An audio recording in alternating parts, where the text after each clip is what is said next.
தமிழகத்தில் வாழும் 1.5 கோடி நாடார்களின் ஒப்பற்ற ஒரே தலைவரும் தமிழ்நாடு நாடார் பேரவை மற்றும் பெருந்தலைவர் மக்கள் கட்சி தலைவரும் நற்பணி நாயகருமான மனிதநேயர் திருமிகு என்ஆர் கணப்பாளன் அவர்களின் பிறந்த நாளான ஜனவரி 2ஆம் தேதியை நலிந்தோருக்கு நலத்திட்ட உதவிகள் வழங்கும் விழாவாக கொண்டாடப்படுகிறது. நாள் ஜனவரி 2 வெள்ளிக்கிழமை. நேரம் காலை 9 மணி முதல் நண்பகல் 1 மணி வரை. இடம் சென்னை பாடி சரவணா ஸ்டோர் அருகில் உள்ள ஸ்ரீ மீனாட்சி சுந்தரர் ஹாலில் நடைபெறுகிறது. விழாவில் சிறப்பு விருந்தினராக புதுச்சேரி துணைநிலை ஆளுநரும் தெலுங்கானா ஆளுநருமான திருமதி தமிழிசை சவுந்தரராஜன் அவர்களும், சென்னை உயர்நீதிமன்ற முன்னாள் நீதிபதி நீதியரசர் முனைவர் பி ஜோதிமணி அவர்களும், முன்னாள் அதிமுக அமைச்சரும் வடசென்னை கிழக்கு மாவட்ட கழக செயலாளருமான திருமிகு மாதவரமூர்த்தி அவர்களும், பிஜேபி உலக தமிழ் சங்கத்தின் தலைவர் திருமிகு பிஜி சந்தோஷம் அவர்களும் கலந்து கொண்டு சிறப்பிக்கிறார்கள். சமுதாய பெரியோர்களே, சமுதாய சொந்தங்களே, சமுதாய உறவின் முறை சங்கத்தின் நிர்வாகிகளே, சமுதாய அமைப்புகளின் நிர்வாக பெருமக்களே, நண்பர்களே, உற்றார் உறவினர்களே, என்ஆர்டி குழுமத்தின் ஊழிய பெருமக்களே, தமிழ்நாடு நாடார் பேரவை பெருந்தலைவர் மக்கள் கட்சியின் மாநில, மாவட்ட, ஒன்றிய, நகர, கிளை மற்றும் மகளிரணி நிர்வாகிகள் அனைவரும் பெருந்திரளாய் வந்து கலந்து கொண்டு சிறப்பிக்க வேண்டியிருக்கிறோம். இவன் என்ஆர்டி கல்வி மற்றும் சமூக நல அறக்கட்டளை.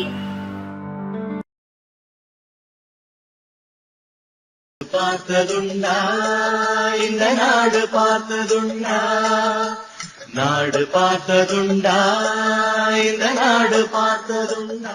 அதாவது ஏற்கனவே குழந்தை கருத்தரித்த ஏற்கனவே திருமணம் நடந்தங்கிறது தவறானது. ஏற்கனவே கருத்தரித்த மரியாதை பார்த்து அந்த விஷயமே அறியாத தோழி மரியாதையிடத்தில் நான் திருமணம் செய்து கணவனோடு இருக்க போகிறேன், அதற்கு எனக்கு போதிய ஆலோசனை நீ வழங்கு அப்படின்னு மரியாதை கேட்கும் பொழுது எந்த விதமான கணவன் மனைவிங்கிற இடத்தையும் அடையாமல் இறைசக்தியோடு கருத்தரித்த மாதாவுடைய நிலை என்னவாக இருந்திருக்கும்? அவங்க உண்மையிலே அந்த பொண்ணை நினச்சி ரொம்ப சந்தோஷப்பட்டிருப்பாங்க. ஏன்னா ஒரு சாதாரண பொண்ணா கல்யாணம் ஆயிடுச்சுன்னா எல்லா விஷயங்களும் உங்களுக்கு தெரிஞ்சிருக்குமேனு அவள் கேட்குறா. பட் ஆனால் அவளுக்கு தெரியல, நமக்குள்ளே ஒரு மிகப்பெரிய அற்புதம் நடந்திருக்குது. இன்னும் சொல்லப்போனால் நம்ம ஒரு கணவன் மனைவி வாழ்க்கையே வாழலை. அதை இவள்கிட்ட இப்போ சொல்ல வேண்டிய நேரம் இது இல்லைன்னு சொல்லி தான் அதையும் சொல்லாமல் ஒரு புன்முறுவலோட என்கிட்ட போய் அவ்வளோதான்.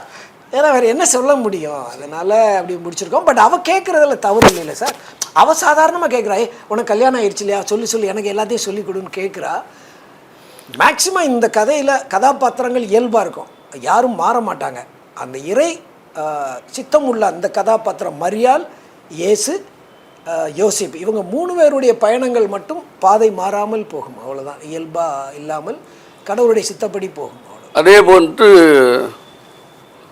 ஒரு அம்மையார், பெயர் சர்க்குன்னு வரல, எலிசபெத்தா என்ன ஞாபகம் இல்லை, அந்த அம்மையார் வயது முதிர்ந்த பிறகு எலிசபெத் வயது முதிர்ந்த பிறகு நீண்ட காலம் குழந்தை பெரு இல்லாதவர் இல்லையா, அவருக்கும் இறைவனுடைய சக்தியால், இறை சக்தியால் அவர்களும் கர்ப்பமாகி இருக்க, இதை தான் மரியாளுக்கு சாட்சியாக அடையாளப்படுத்தி ஊர் உலகத்திற்கும், மரியாளுக்கு மட்டும் இது நடந்தது அல்ல, இது இறை சக்தியால் எலிசபெத் என்கிற வயது முதிர்ந்த பெண்ணிற்கும் இறைவனால் நடக்கும் என்பதை உறுதிப்படுத்துவதற்காக எலிசபெத்திற்கு அப்படி ஒரு கருத்தரித்தல் ஏற்பட்டதா?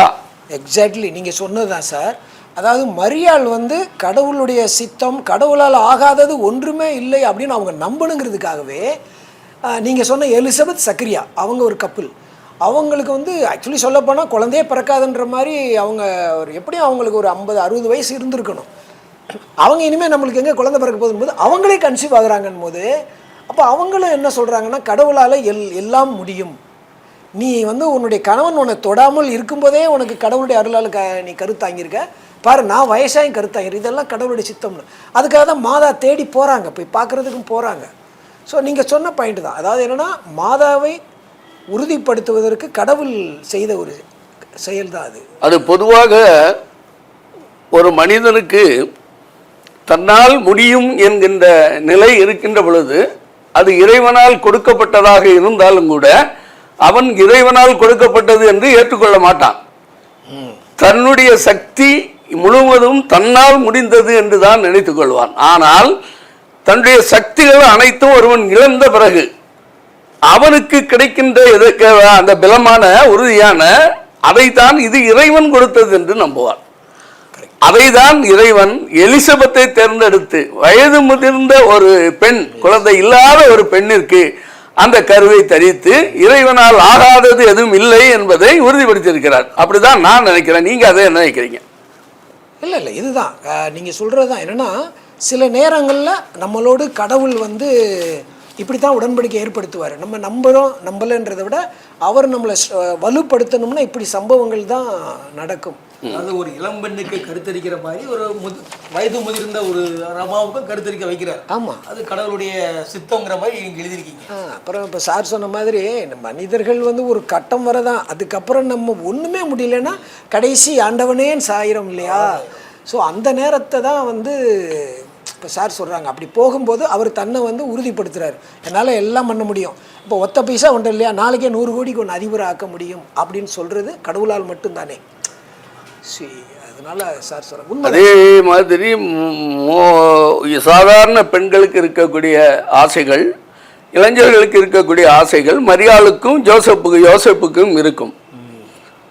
ஆனால் மரியாளும் யோசேப்பும் இன்றைய காதல் இளைஞர்கள் பூங்காவில் சந்திப்பது போன்று அவர்களும் பூங்காவில் சந்தித்ததாகவும், ஆனால் அந்த இடத்தில் ஒரு இடத்தில் விட கன்னிமரியாளுடைய கன்னித்தன்மைக்கு குறைவு ஏற்பட்டுவிடக்கூடாது என்பதற்காக மிகவும் சாதுரியமாக பட்டும் படாமலும் அந்த காதல் ஜோடியை பற்றி அந்த பூங்காவில் தாங்கள் எழுதியிருக்கிறீர்கள். அது எந்த நோக்கத்திற்காக, அதை என்ன சொல்வதற்காக அப்படிப்பட்ட ஒரு செய்தி?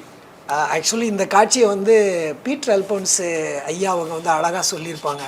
அவரை சுட்டி காட்டியிருக்காங்க. என்ன சொன்னார்னா, இப்படி ஒரு காட்சியை படைக்கிறதுக்கு அவரை தவிர வேறு யாருக்கு தைரியம் வராது. இது என்னால் அது உள்ளே ஃபீல் பண்ண முடியல. அன்பிலீவபிள் சீனு. எப்படி ஒரு பூங்காவில் அவங்க சந்திக்கிறாங்க, அவங்க ஃபீல் பண்ணுறாங்கன்னு எழுதியிருக்காரு. இயக்குனருடைய தனித்தன்மை எழுதியிருந்தாங்க. அதான் சார் கேட்குறாங்க. நான் வந்து எப்படி பார்த்தேன்னா சார், ஏன்னா அந்த இது எழுத ஆரம்பிக்கும் போதே 2 பேரையும் சாதாரண உணர்வுகளோடையே நான் ட்ராவல் பண்ணி போகிறேன்.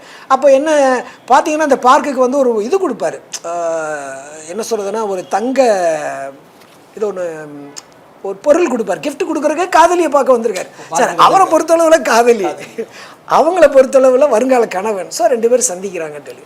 சரி, இது எல்லாம் கற்பனையாக இருந்தாலும் கூட ஏன் இப்படி நடந்திருக்க கூடாதுன்னு என் மனசுக்குள்ள ஒரு கேள்வி, ஒரு இயக்குனராக எனக்கு கேட்டது. எப்படி இயக்குனர் திரைப்படத்தை எப்படி கொண்டு வரணுமோ அதை நீங்கள் நூலாக கொண்டு வந்துருக்கீங்க. ஆமாம், சில சீன்ஸ்லாம். ஆமாம், இது சொல்லப்போனால் ஒரு காதல் கதை தான். யோசேப்பு மரியாளுடைய அழகான காதல் கதை. அந்த காதல் கதையோடு ஒரு கருத்தாங்கிய ஒரு இறைமகன் இயேசுவோடு அவங்க பயணித்த ஒரு பயணம் தான்.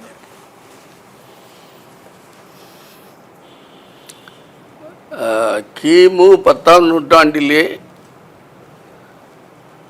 அந்த இடத்தில் ஒட்டக சவாரிகள் நடந்ததாகவும், கிமு 250 ஆண்டு வழக்கிலே அரேபிய பழங்குடியினர் சிரியா, ஈரான் போன்ற நகரங்களை வந்து அவங்க ஆளுமையில் வைத்திருந்ததாகவும் சில கருத்துக்கள் இருக்கிறது. அரேபியர்கள் மிக பழமையான குறிப்பு பைபிள் புத்தகமான ஆதி ஆகமம். ஆமாம், இப்படி பல வரலாறுகள் இருக்கின்ற இந்த நேரத்தில் மரியாள் யோசேப்பு இறை சக்தியோடு ஒரு குழந்தையை மரியாள் சுமக்கின்ற நேரத்திலும் அந்த குழந்தை பிறக்கிற 10 மாத வரையிலும் எந்த இடத்திலையும் இறை சக்தியோடு அவர்கள் காப்பாற்றப்படவில்லை. ஒரு சாதாரண மனிதன், சாதாரண மரியாள் யோசேப்புடைய நிலை என்னவாக இருக்குமோ அவ்வாறே தான் அவருடைய வாழ்க்கை பயணம் நகர்ந்து செல்கிறது. ஆமாம் சார், ஆமாம் சார். பல சோதனைகள் அவர்களுக்கு ஏற்படுவதெல்லாம் இயல்பாக ஒரு ஆண் பெண் காதல் திருமணம் செய்திருந்தாலோ அல்லது திருமண வாழ்க்கையில் இருந்தாலோ எப்படிப்பட்ட நிலையை துன்பங்களை எல்லாம் சந்திப்பார்களோ அதை மரியாளும் யோசேப்பும் சந்திக்கிறார்கள். ஆமாம் சார். அப்படியானால் இறைவனால் கொடுக்கப்பட்ட அந்த கருக்குழந்தைக்கு இறைவன் ஏன் எந்த விதத்திலையும் உதவி செய்யவில்லை? இது சார் இந்த கேள்வி தான் வந்து என்னை பொறுத்தளவில் நிஜம் நான் நினைக்கிறேன். என்னென்னா சார் அப்படி பார்த்தீங்கன்னா அதே கேள்வி இன்னும் கொஞ்சம் ஃபார்வர்டாக நான் சொன்னால், ஏன் அவர் மகனையே சிலுவையில் அறைய விட்டு அவர் கைவிட்டுட்டாரு? அந்த சந்தேகம் சரி, ஆமாம், இல்லை அவர் கேட்ட கேள்வி இன்னும் ஒருபடி மேலே போனாலே, தன்னோட மகன் சொல்கிறோம், இயேசு வந்து கடவுளுடைய மகன் சொல்கிறோம், ஆனால் கொடூர சாவுக்கு எதுக்காக வந்து கடவுள் கைவிட்டார்? ஸோ அப்போ அவருடைய திட்டம் என்னன்றது யாருக்குமே தெரியாது. அதாவது தன்னுடைய மகனை இந்த பூமிக்கு அனுப்புனார், ஒரு சராசரி குடும்பமாக அவங்கள வந்து எல்லா கஷ்டம் படட்டும், அவனும் எல்லாம் படட்டும்ன்றத அவர் அனுபவிப்பார். சார் எடுத்தோடனே அவரை மாட்டுக்கொடியில் தானே பிறக்க வைக்கிறாரு. இப்போ இல்லை ஏரோத அரண்மனையில் ஒரு ரூம் கொடுத்துட்டாங்கன்னு வரலாறு உருவாகிருக்கலாமே, பண்ணவே இல்லையே.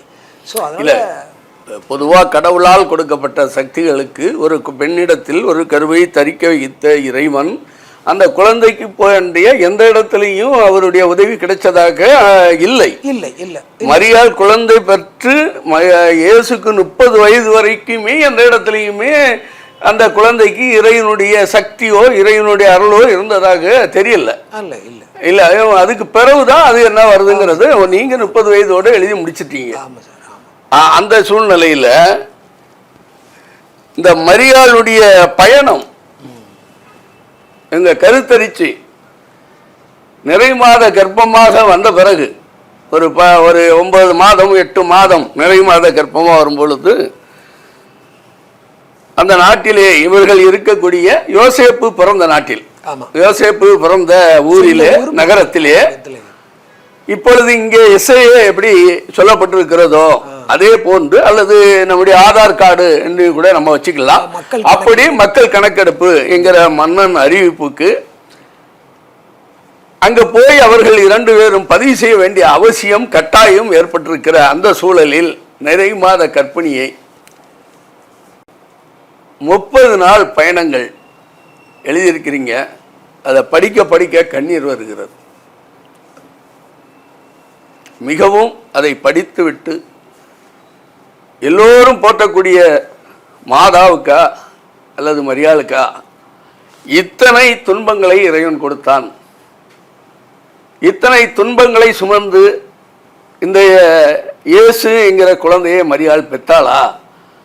இந்த யோசேப்புக்கு எப்படிப்பட்ட குணம் எப்படி இறைவனால் கொடுக்கப்பட்டது? தன் மனைவி தன்னோடு இல்லாமல் கர்ப்பம் தரித்த பிறகும் அந்த இறைவன் மீது இருந்த நம்பிக்கையின்பால் இறைவனால் சொல்லப்பட்ட கருத்துக்களை எடுத்துக்கொண்டு இது இறை சக்தியால் கிடைக்கப்பட்டது என்று யோசேப்பு நம்புகின்ற அல்லது கடைசி வரையிலும் உடன் இருந்து எந்தவித குற்றச்சாப்பும் இல்லாமல் அந்த குழந்தையை பராமரித்த அந்த ஒரு விஷயத்துக்குள்ளேயும் இவர்களுடைய பயணம் நெடுந்தூர பயணம். அந்த நெடுந்தூர பயணத்தில் ஒரு ஆடு மேய்ப்பவன் அந்த நாட்டினுடைய ஆதிக்க சக்திகளை எதிர்த்து குரல் கொடுக்கின்ற பொழுது கூட அந்த யோசேப்பும் மரியாளும் ஏதும் செய்ய முடியாது நிலையில் அவர்கள் அதை தாண்டி செல்ல வேண்டிய நிலை இருந்ததே. அந்த நேரத்தில் கூட இறை சக்தி இறைவன் அவர்களுக்கு ஏதேனும் ஒரு பலமான உந்து சக்தியை கொடுத்து அந்த ஆடு மேய்க்கிற இளைஞனுக்கு ஏதாவது உறுதுணை செய்திருக்கலாமே. அந்த இளைஞனை அவர்கள் கைது செய்து கொண்டு போவதை யோசேப்பும் மரியாளும் பார்த்து அழுது கண்ணீர் விடுகின்ற அந்த காட்சி என்னை கூட மிகவும் அதிர செய்தது. மிக அழகாக அந்த புத்தகத்திலே நீங்கள் அந்த திருக்குடும்பம் புத்தகம் மிக பிரமாண்டமாக அந்த கதையை அந்த இடத்திலே அதை சொல்லியிருக்கீங்க. அது எந்த வகையில் அது உண்மை சம்பவமாக இருக்கிறதா அல்லது உங்கள் திரைக்கதைக்காக கூடுதலாக ஏதாவது சேர்த்து கொண்டீர்களா? சார் வந்து சொன்னாங்க காட்சி நிகழ்ச்சியாக இருக்குன்ட்டு. நான் எழுதி முடிச்சுட்டு நான் படிக்கும்போது சில காட்சிகள் நானே அழுதுருக்கேன் சார்.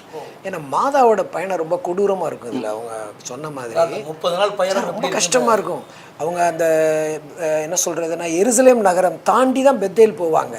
போகும்போது பார்த்தீங்கன்னா ஆமாம் அந்த சிலுவையில் வந்து அரைஞ்சி தொங்குறவங்கள பார்த்துட்டு இவங்க சொல்லுவாங்க எதுக்குங்க இவங்கள போய் இப்படிலாம் அடித்து தொங்க விட்டுருக்காங்கன்னு போது அவர் சொல்லுவார் வீட்டுக்காரர் இல்லை அது ரோம சட்டம் இல்லைங்க நான் முழங்கால் போட்டு இங்கேயே வேண்டுறேங்க இந்த மாதிரி சாவு யாருக்கும் வரக்கூடாதுன்னு. ஆனால் அவங்களுக்கே தெரியாது அவங்க பையன் அங்கே தான் சாவு போகிறான்னு. ஸோ அந்த காட்சி சார் படிச்சிருப்பாங்க. நான் அந்த லாஸ்ட் எழுதியிருப்பேன் டைரக்டராக அந்த தாய்க்கு தெரியாது தன்னுடைய மகனும் அங்கு தான் தொங்க போகிறான் என்று.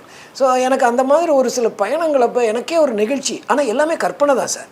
இப்போ நீங்கள் சொன்ன பினகாசு அந்த இளைஞன், அந்த காலத்தில் வந்து இளைஞர்கள் வந்து ரோம ஆதிக்கத்தை எடுத்து போராடி இருக்காங்கன்றது வரலாறு. ஸோ அதனால் கற்பனை அந்த காட்சியை வச்சேன். அதை பார்த்துட்டு யோசேப்பு மாதாலாம் ஃபீல் பண்ணுற மாதிரி வச்சேன்.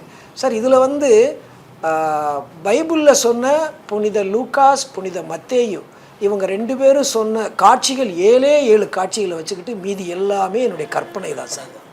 ஆனால் ஒரு இயக்குனராக, ஒரு திரைப்பட கதாசிரியராக எப்படி பயணிக்க முடியுமோ அதை நான் பயணிச்சிருக்கேன். அதை நான் சரியாக செஞ்சுருக்கிறேன்னா அப்படின்னு பார்க்கும்போது சார் மாதிரி பெரியவங்கெல்லாம் அதை படிச்சுட்டு அவங்க இவ்வளோ தூரம் அதை கேள்வி கேட்குறதே இந்த நூல், இந்த பயணம் அவங்களுக்குள்ள எவ்வளவு பாதிப்பை ஏற்படுத்தியிருக்கு அப்படிங்கிறத என்னால் உணர முடியுது.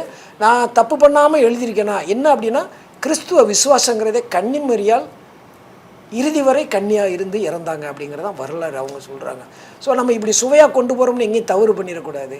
அதே மாதிரி கடவுளுடைய பையன்தான் ஏசுன்றதுக்காக இந்த மேஜிக்லாம் வந்துடக்கூடாது. கரெக்டாக சார் சொன்னாங்க. எங்கேயுமே நான் வந்து ஏசு 12 வயசில் இருக்கும்போது ஒரு புதுமை பண்ண அப்படிலாம் எதுவுமே செய்யலை. கஷ்டம், சராசரி கஷ்டம். குடும்பத்தில் ஒரு இளைஞன் எவ்வளோ கஷ்டப்படுவாங்க, அப்படிதான் கொண்டு போயிருக்காங்க, அப்படிதான் கொடுத்துருக்காங்க அவங்களுக்கு. அதனால சார் சொன்ன மாதிரி படிக்க ஆரம்பிக்கிறவங்க முடிக்கணும்னு தான் நினைப்பாங்க. அப்படி ஒரு பயணம் இதில் இருக்குன்றது இப்போ இவங்க படித்ததுலேருந்து நான் இன்னும் உறுதிப்படுத்திக்கிறேன்.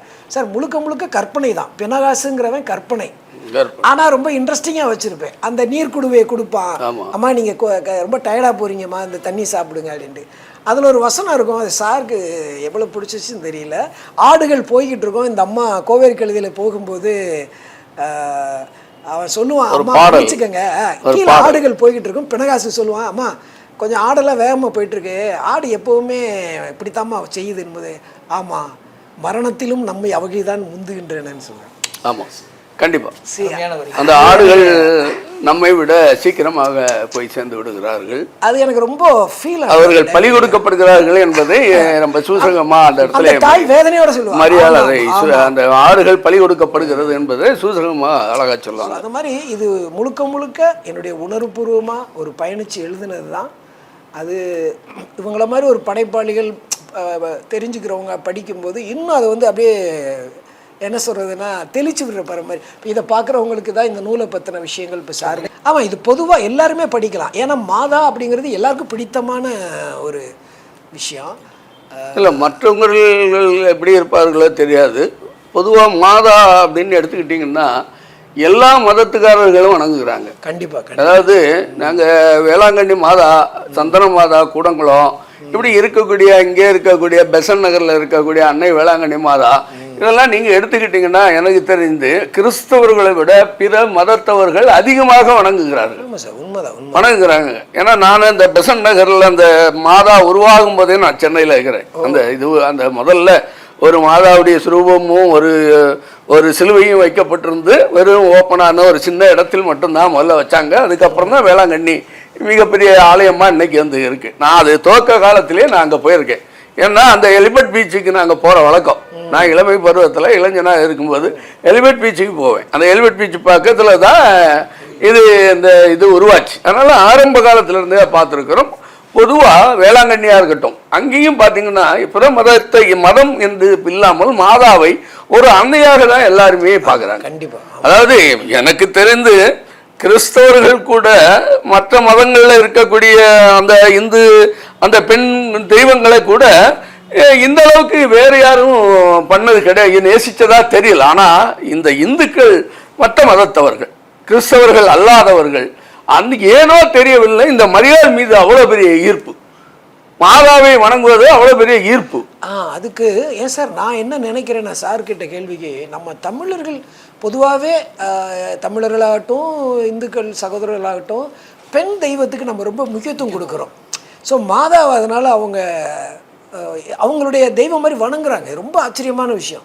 வேளாங்கண்ணியில் கிறிஸ்டின்ஸை விட ஹிந்துஸ் தான் நிறையான்னு ஃபாதரே சொல்கிறாங்க. நான் நிறையா பார்த்துருக்கேன்.